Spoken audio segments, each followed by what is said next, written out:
Olá, tudo bem? Se você é como eu, deve estar sendo bombardeado por várias dessas palavras e notícias nos últimos dias. Inconstitucionalidade, marco civil da internet, censura, fake news e todas as informações que eu tenho visto recentemente, elas basicamente têm uma visão quase que de que seria exclusivamente ideológico. Você é contra ou a favor da censura? Você é contra ou a favor da liberdade de expressão? Você entende que é justo ou não fazer uma censura das mídias sociais? Na verdade, o assunto é muito mais complexo, é um assunto sério e precisaria ter bem mais cuidado em ser tratado. Vamos conversar um pouquinho sobre isso, tá?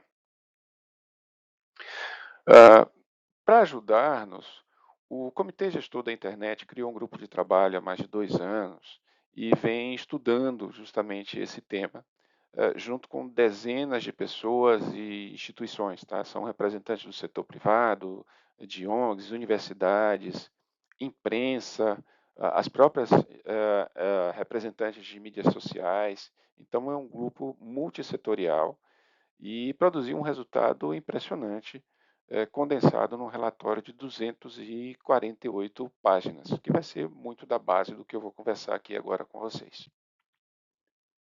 Os direitos, deveres e a forma de trabalho dos diversos atores dentro da internet, eles foram definidos numa lei de 2014, o Marco Civil da Internet, que foi obtida depois de 7 anos de debates com vários setores da sociedade, tá?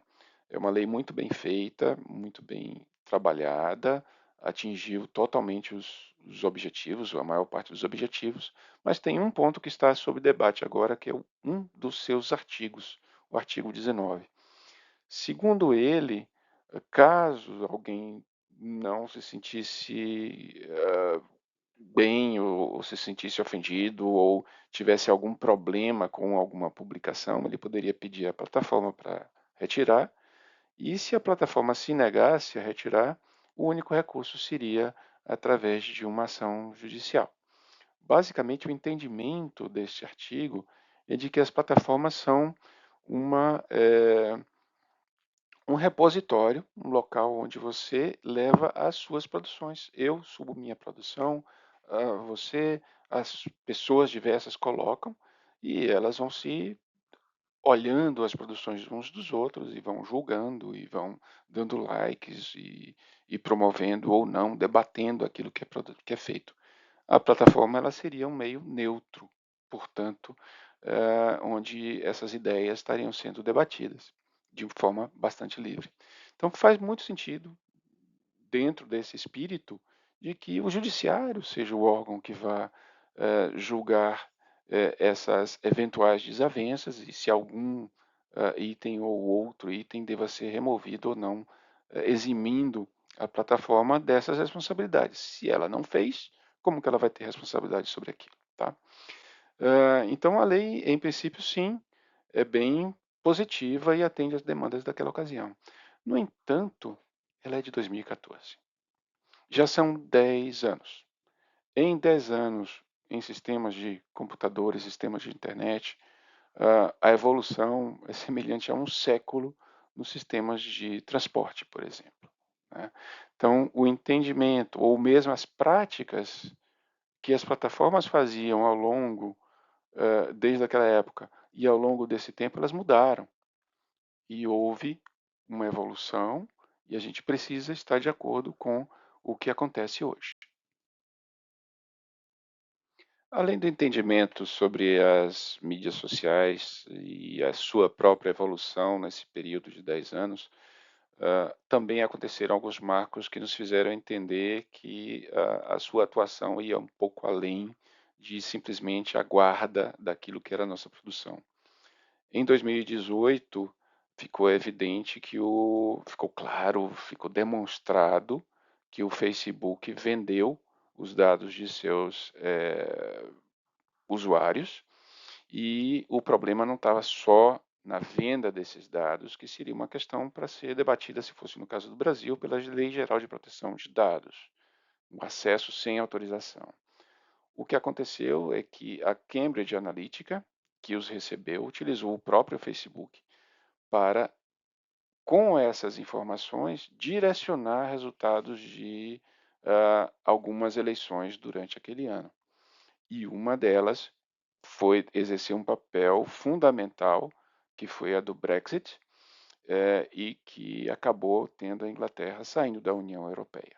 Então, isso ficou comprovado, o Facebook pagou multas, e é uma demonstração de que as plataformas têm, sim, mais poder do que se imaginava anteriormente. Bom, estamos chegando à conclusão de que alguma regulação é necessária, mas será que precisamos regular tudo, todos os conteúdos da internet? Não, não é? Tem vários como provedores de e-mail, sites que são repositários de informações específicas, sites de governo, não precisam de regulação, tá? Eles oferecem muito baixo risco. No entanto, nas plataformas de mídias sociais, né, elas usam técnicas que são bastante ativas e podem trazer algum risco, tá? Então, dentro das técnicas de coleta de dados e tratamento desses dados, uma delas é perfilização, ou seja, elas entenderem quais são as minhas características pessoais, o meu perfil, se eu gosto de esportes, se eu sou gastador ou não, em que eu tenho maior diversão, o que é que eu consumo, tá? E eles oferecem para mim em função das minhas necessidades. Isso é legal, tá? É muito bacana você saber, mas e ter alguém que vai lhe atender naquelas necessidades. Mas eles começam também a explorar esse dado, tá? Eles começam a te oferecer coisas que eventualmente você quase que se sente compelido a usar porque aquilo está dentro do seu perfil, tá? Uh, ela também faz uma difusão de massa, aumenta e controla, de acordo com seus algoritmos, a aceleração, a promoção de algumas mensagens em relação a outras. Então, ela faz uma escolha em função de seus critérios. O critério básico é manter a maior quantidade de atenção. Tá? Isso é o que vende para a plataforma social. Então, para ela, o interesse principal é o lucro, todas elas são entre as maiores empresas do mundo, então o interesse principal é o lucro, e a quantidade de atenção, de interação, é a mercadoria maior para elas. E o algoritmo vai fazer isso. Então, eventualmente, ela pode diminuir a promoção de algum que seja importante para a sociedade, em função de outro que seja bobinho, mas que tenha mais interação. Tá? Uh, Recentemente, até o TikTok foi que começou isso, né? Tem incentivo de engajamento contínuo de mensagens muito uh, uh, aditivas, né? Que você fica viciado nelas e pequenas, que não te dão muito conteúdo, não te fazem pensar muito e são repetitivas, não param nunca. Então isso leva o cérebro fica meio viciado nisso e não te traz muito benefício, ao contrário, te causa um efeito até de abstinência quando você deixa de, de usufruir da plataforma, tá? Tem o impulsionamento, essas técnicas de promover ou não uma mensagem, ela pode ser por interesse próprio, pode ser também interesse pago, tá? Existe um marketing que as plataformas aceitam e não tem problema nenhum com isso, tá? Inclusive o político, o Facebook tem um site onde você, sendo um político, você vai no site e você contrata a utilização da plataforma, que ela te ensina como fazer, como preparar, quais são os recursos. Isso é bom, porque vai permitir que ele tenha contato com o seu eleitor. Tá? Qual é o problema nisto aí?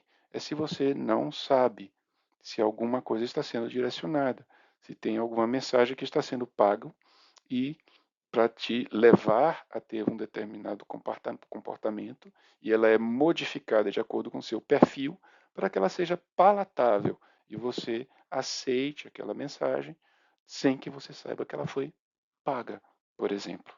Né?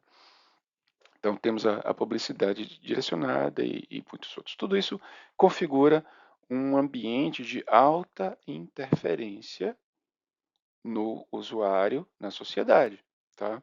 E se esse ambiente é de alta interferência dela, se eu coloco, por exemplo, a minha mensagem e ela estimula, e essa mensagem é vista por milhares de pessoas, lembre da história do telefone sem fio, essas pessoas podem modificar a minha mensagem.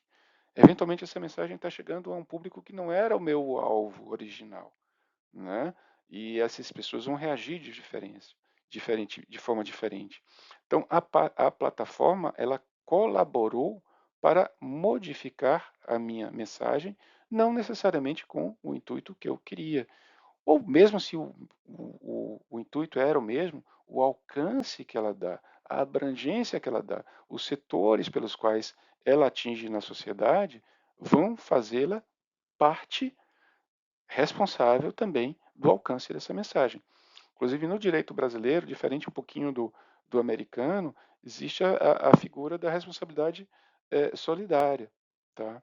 Em que as empresas elas têm ações, mesmo quando os atos são executados por outros, se ela forneceu algum subsídio para aquele dado ou aquela ação tenha sido executada.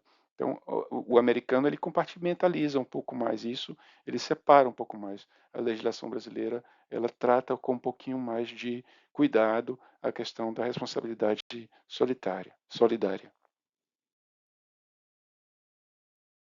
Conscientes do impacto possível das redes na sociedade, o grupo de trabalhos dividiu, né, em alguns temas específicos onde isso poderia trazer efeitos na sociedade brasileira. Então, nessas três colunas aqui, a gente vai dar uma olhada muito rapidamente em quais seriam esses temas. Na soberania nacional e desenvolvimento digital, eles discutiram questões como a soberania tecnológica, né, do Brasil, onde que essas redes podem impactar informações, desenvolvimento de tecnologia local, ou capturar dados que a gente tenha, levar para fora. Então a gente tem também a ameaça de espionagem.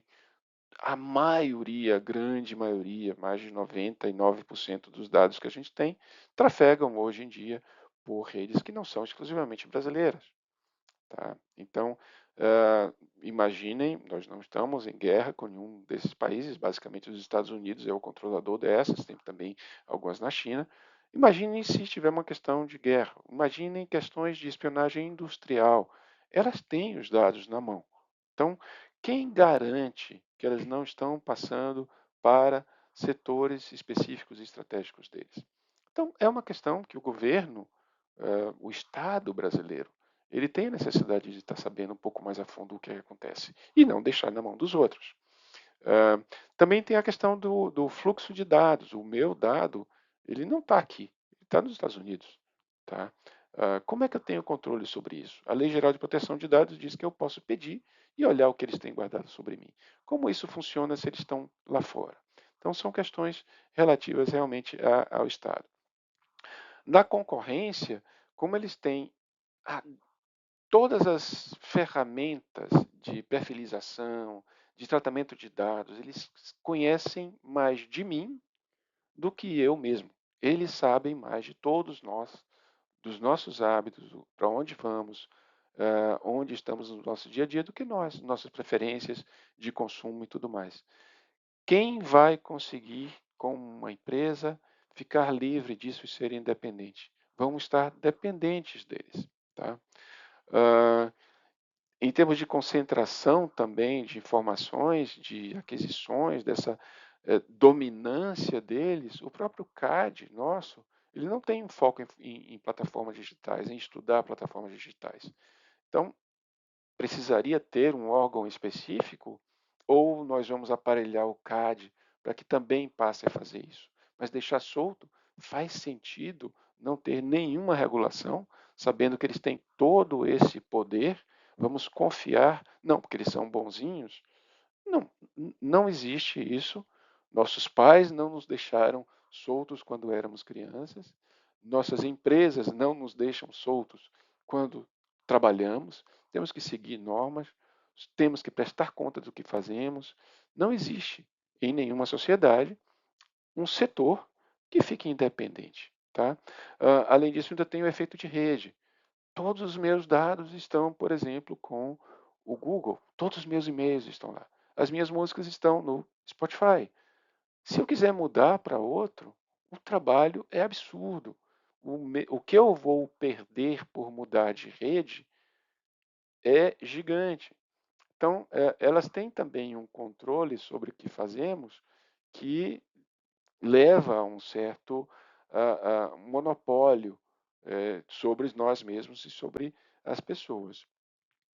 Um outro tema também interessante em termos de monopólio, concorrência e abuso econômico é o zero rating, ou seja, muitas empresas de comunicação, quando você compra um celular, você não paga os dados de uma companhia específica de uma mídia. Então, se você fizer um acordo, você não paga Netflix em uma, você não paga o Facebook na outra. E isso aí não deixa de ser um abuso de concorrência. Há um custo para poder você usar, há um custo de tráfego de rede. Por que então que eu vou ter de graça e a outra empresa vai ter que pagar? Então, isso não deveria ser mediado? Faz sentido ou não faz sentido? E por aí nós vamos também nos aspectos de concorrência e abuso econômico. No tema de democracia e direitos humanos, a gente tem aqui é que basicamente o pessoal entra muito fundo na questão ideológica, né? As infodemias, ou seja, a desinformação. Não, eu tenho o direito de falar o que quiser, né? Eu não posso tirar o que seja algo contrário, eu tenho total liberdade de expressar, mesmo que aquilo não seja correto, mas eu tenho o direito de dizer. Não existem limites, esse é um ponto realmente de uma discussão bastante interessante. É onde estão as fake news, estão justamente nesse tópico. Um outro tema, e eu vou me aprofundar um pouquinho mais nele, né, é os riscos associados ao uso pelas crianças. Tá? Privacidade e proteção de dados pessoais, como é que estão eles? Como é que eu tenho acesso a eles? Como é que eu sei que as plataformas tratam? Como é que eu sei que elas não vão fazer como o Facebook fez lá no passado, de vender meus dados e as minhas informações para outras entidades? Quem regula isso? Eu não posso deixar sem regulação. É necessária uma regulação. Uh, Outra questão também bastante polêmica são os temas de processos eleitorais. Qual a influência que eles têm? Eles são hoje, e já em duas últimas eleições, a parte através da qual a maior parte das pessoas se informa sobre os seus candidatos, sobre os partidos e toma suas decisões de voto. Então, conhecendo a capacidade de influência que já está demonstrada por todos os recursos que eles têm, como eu não posso, ou como eu posso deixá-lo sem ter um mínimo de regulação? Essa regulação precisa ser feita pelo Estado? Pode ser uma autorregulação? Não sei. Mas é importante a gente saber e ter uma transparência do que é feito lá. E, finalmente, o último ponto é justamente esse de transparência. Como é que eu sei como eles trabalham? Quais são os objetivos dos algoritmos? Para onde está me levando as informações que eu coloco dentro das redes? Tá? Indo justamente sobre o tópico das crianças, vamos, vamos aprofundar então um pouquinho mais no que o grupo de trabalho discutiu sobre eles. Tá? Dividiu em dois itens básicos, um associado ao modelo do negócio da plataforma, ou seja, quais são os produtos que ela vende e que a gente se engaja nele. Um deles muito interessante é o sharenting, que é uma mistura de share com parenting do inglês. Então, compartilhar o cuidado com os seus filhos. É algo que é muito viciante. As pessoas simplesmente compartilham a vida dos filhos na internet, a evolução deles, os cuidados, e ganham uma quantidade enorme de seguidores. Até que ponto isso afeta estas crianças? Elas não têm capacidade de dizer se querem ou não. Teve um caso sério aí de uma mãe que explorou as crianças, que várias delas tiveram problemas mentais e de quase cativeiro nos Estados Unidos, tá? Então, isso é um ponto interessante e ele só existe porque a rede permite. A rede não deveria regular isso, ela deveria ter algum cuidado né? Todos os pais são cuidadosos ao expor isso. Faz sentido você ter ou não algum tipo de preocupação? As crianças, elas são indefesas em último ponto. As crianças terem acesso gratuito em troca de seus dados da escola, dos dados dos pais que eles passam, dos dados dos colegas. Então, como ela não tem a mesma capacidade do adulto, eventualmente é mais fácil para se capturar dados delas, né? Elas precisariam ter um pouco de um tutor para ajudar que elas entendam se as plataformas não estão abusando desse acesso que tem com elas, né? Exposição a conteúdos nocivos. Esse aqui a gente está muito bem lembrado das mortes de crianças por estarem atendendo a desafios da rede. E eu fiquei particularmente muito preocupado, talvez até indignado, quando eu vi muita discussão atribuindo a responsabilidade aos pais. Você pensa, o pai ele está trabalhando 8 horas por dia, mais o transporte, chega em casa, ele está afastado da criança por, digamos, 10, 12 horas, e nesse momento em que ele está afastado, a criança tem acesso à rede, vai seguir aquilo que está lá na rede, ou alguém que está cuidando da criança. E nessas poucas horas em que o pai chega em casa, ainda tem que fazer comida, tem que cuidar da criança. Não, e eu tenho que olhar a rede para saber o que ela está fazendo, porque ela pode estar fazendo alguma coisa errada. As redes, eu repito, sabem mais de nós do que nós mesmos. As redes sabem o que está sendo colocado para as crianças. Elas conseguem entender com os seus algoritmos se alguma atividade perigosa está sendo feita. E elas distribuem para as crianças e ganham dinheiro com a quantidade maior e maior de compartilhamento que existe. Quanto mais compartilhado, mais dinheiro elas lucram. Faz sentido que elas lucrem ou que propaguem ações que ponham em risco as crianças?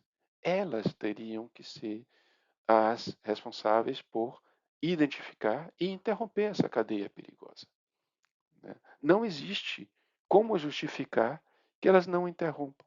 E se elas não estão interrompendo, por que elas têm que ficar isentas, como diz o artigo 19, de qualquer responsabilidade? Elas têm que ser punidas. Elas têm que fazer uma reparação para aquela criança que faleceu, para a família. Ou ela tem que fazer uma reparação para a criança que gerou uma dependência e que não consegue abandonar o dispositivo, um psicólogo, alguma coisa assim, né? Há também muitos relatos de aumentos de suicídios por questões estéticas, né? De crianças que são estimuladas a se parecerem com outras e que são diferentes delas. E elas sofrem bullying, né? E elas não têm estrutura para entender. Muitos de nós mesmos adultos não temos. Elas não têm estrutura para entender isso. Então, há que ter um limite. Onde está esse limite? Quem vai fazer? Essa é uma questão que a gente tem que discutir. Mas a gente não pode discutir simplesmente dizendo, eu sou contra a favor ou a favor da proibição. Não. Tem que ser uma discussão muito bem embasada. As redes são muito positivas, né? De tudo que o pessoal colocou aqui, uma conclusão muito forte é de que a melhor mitigação, né, para evitar esse impacto nas crianças é por design. As plataformas são os donos disso. Então, elas deveriam propor algo que blindasse e protegesse as crianças. Se elas não propõem, se elas não fazem por conta própria, é razoável que nós demandemos delas alguma responsabilização.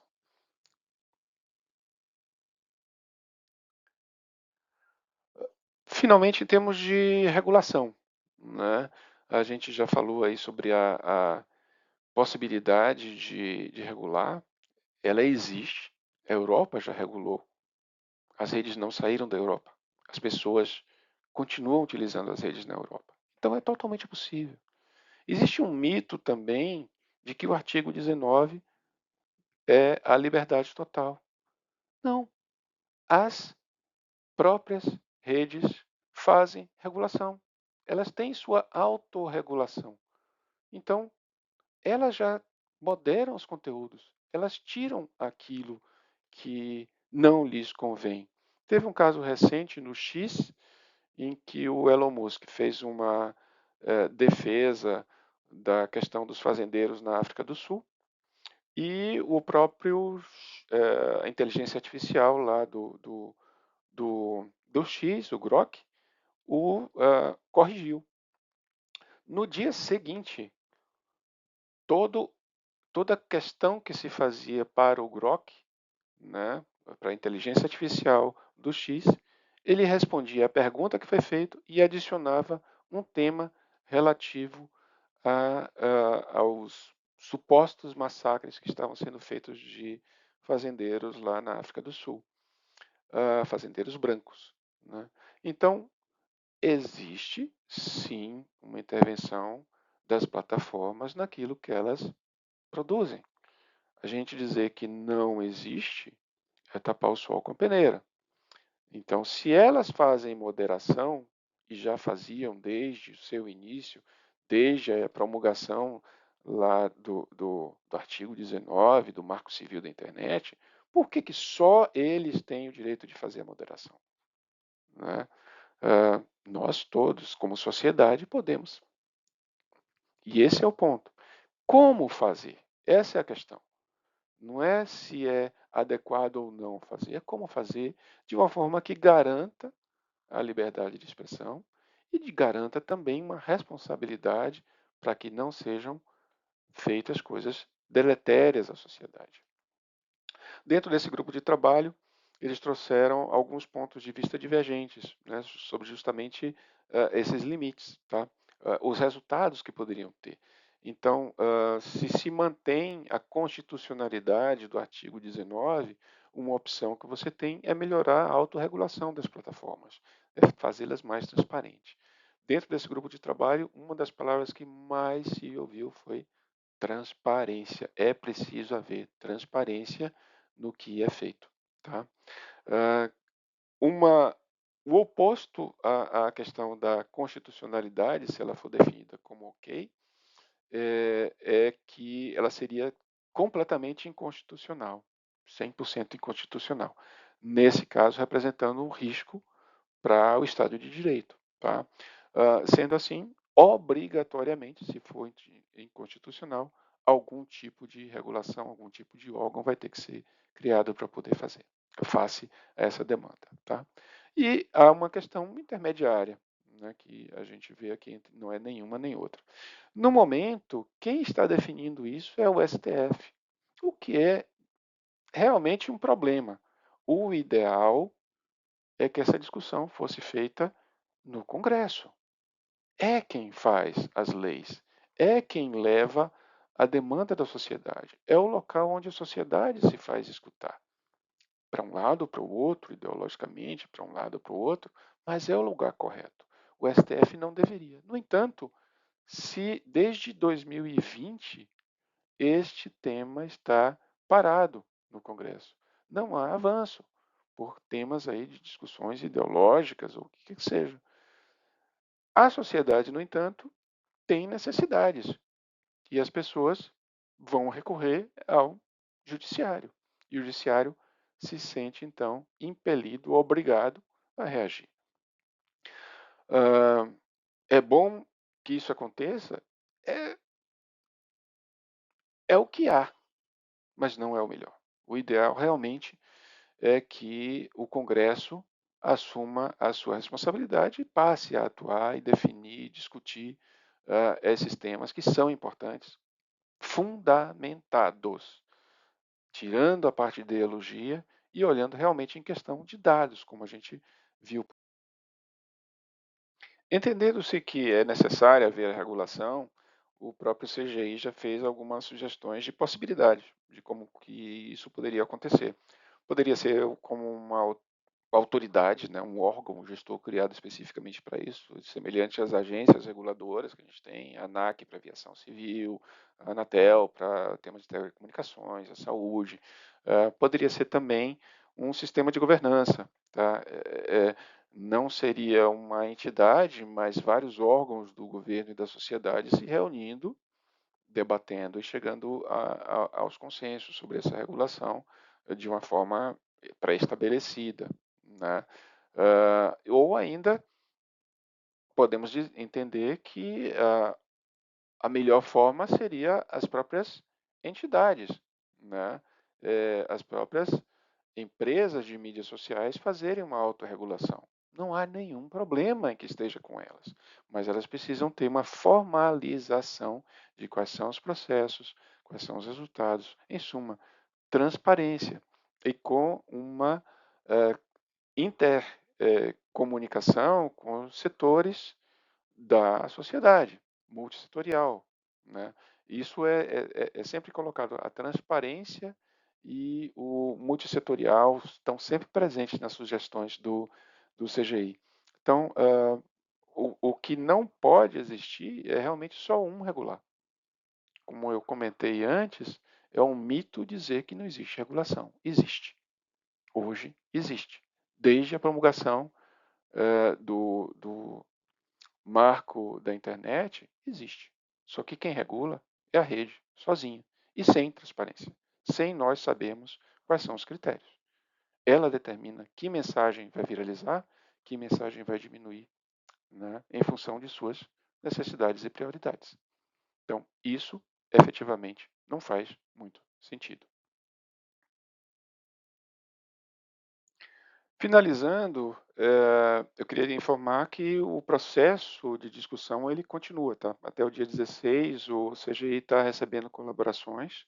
Tem um QR Code aqui para, se vocês quiserem acessar o site deles, ou então buscar simplesmente cgi.br na internet e acessar. E eles estão fazendo, e todos nós somos convidados a participar do debate. O melhor local, como eu já mencionei antes, é o Congresso, com as nossas contribuições. Tá? O meu objetivo era trazer um pouco dessas informações para você, obviamente a minha opinião pessoal, mas basicamente tentar deixar claro de que isto não é ideológico. São fatos reais e que a gente deve lidar com racionalidade. Esse é o principal ponto. Se foi útil para vocês nesse tema, eu acredito, eu fico bastante feliz, tá? Muito obrigado, até a próxima.